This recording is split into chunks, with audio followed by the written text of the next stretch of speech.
इस लेक्चर में government aid not a fundamental right एक टॉपिक न्यूज में है, इसके बारे में डिस्कस करेंगे।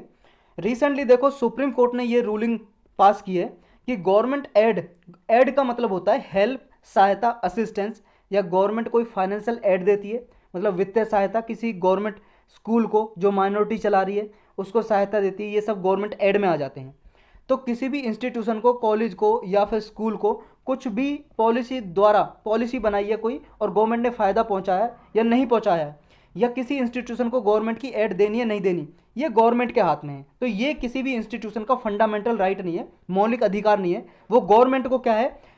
इंसिस्ट नहीं कर सकती, दबाव नहीं बना सकती कि हमें एड चाहिए ही चाहिए दो, तो उसका फंडामेंटल राइट नहीं है ये। तो ये सुप्रीम कोर्ट ने बोला है। आर्टिकल 30 हमारे संविधान का ये बोलता है कि राइट ऑफ माइनॉरिटीज़, जो भी माइनॉरिटीज़ हैं, माइनॉरिटीज़ का मतलब होता है अल्पसंख्यक, अल्पसंख्यक किसी में भी हो सकती है, लैंग्वेज में, रिलीजन में, किसी में भी।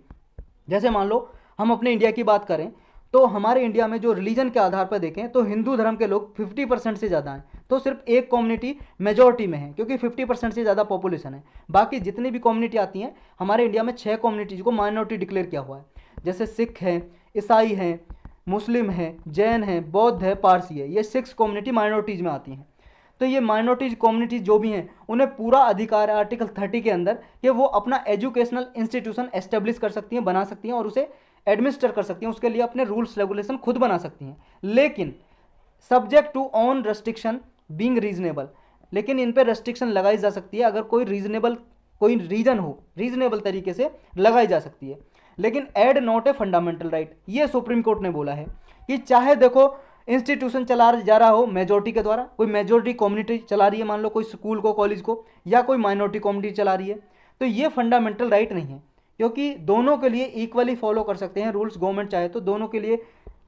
जो एड देनी है, सहायता देनी है, इक्वली दे सकती है गवर्नमेंट, और नहीं भी दे सकती है,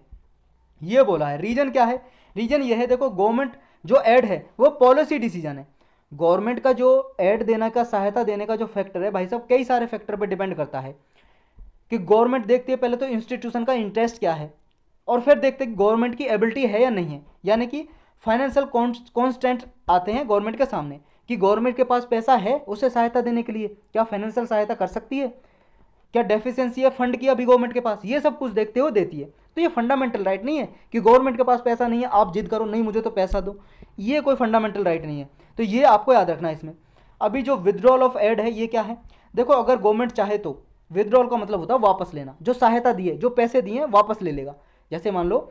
आपके पापा ने आपको 10 रुपये दिए, जाओ बेटे चॉकलेट खाओ, लेकिन पापा का मूड खराब हो गया, गुस्से में आ गए, आपसे पैसे छीन लिए, उनकी मर्जी है, छीन लिए। ऐसे ही गवर्नमेंट है, गवर्नमेंट ने मान लो किसी को सहायता दी,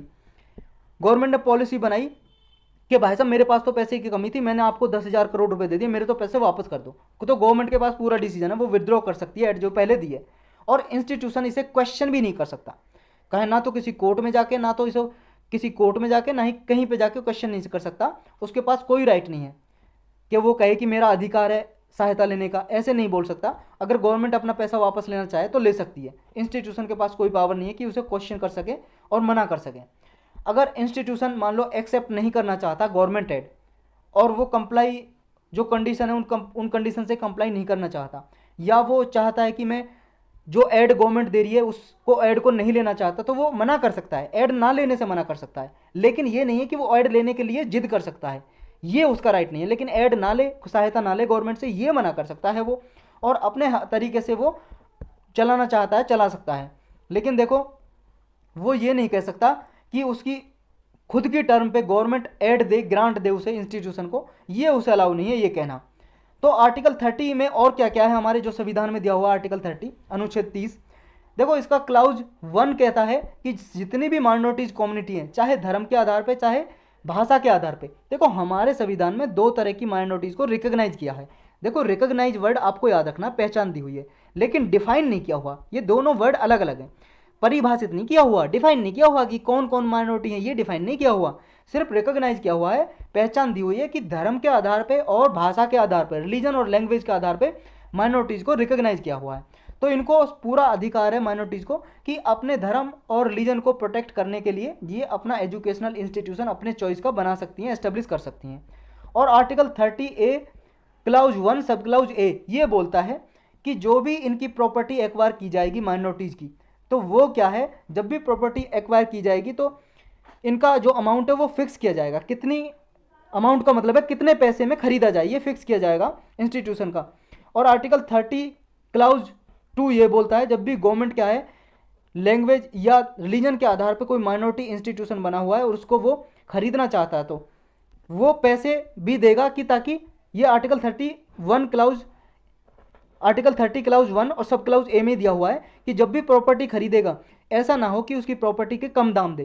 कि वो दोबारा जहाँ पे मान लो गवर्नमेंट को रोड बनाना है, यहाँ से इसकी प्रॉपर्टी खरीद ली, यहाँ पे पहले माइनॉरिटीज़ का कॉलेज बना हुआ था, अब कॉलेज बना हुआ था यहाँ से हटा दिया, लेकिन जब उसे कॉलेज दूसरी जगह बनाना हो तो ऐसा ना हो गवर्नमेंट ने कम फीस दी हो, मतलब कम उसका प्राइस दिया हो, मूल्य दिया हो, तो प्राइस इतना देगा ताकि वो अपना एजुकेशनल इंस्टीट्यूशन कहीं और पे जाके एस्टेब्लिश कर सके।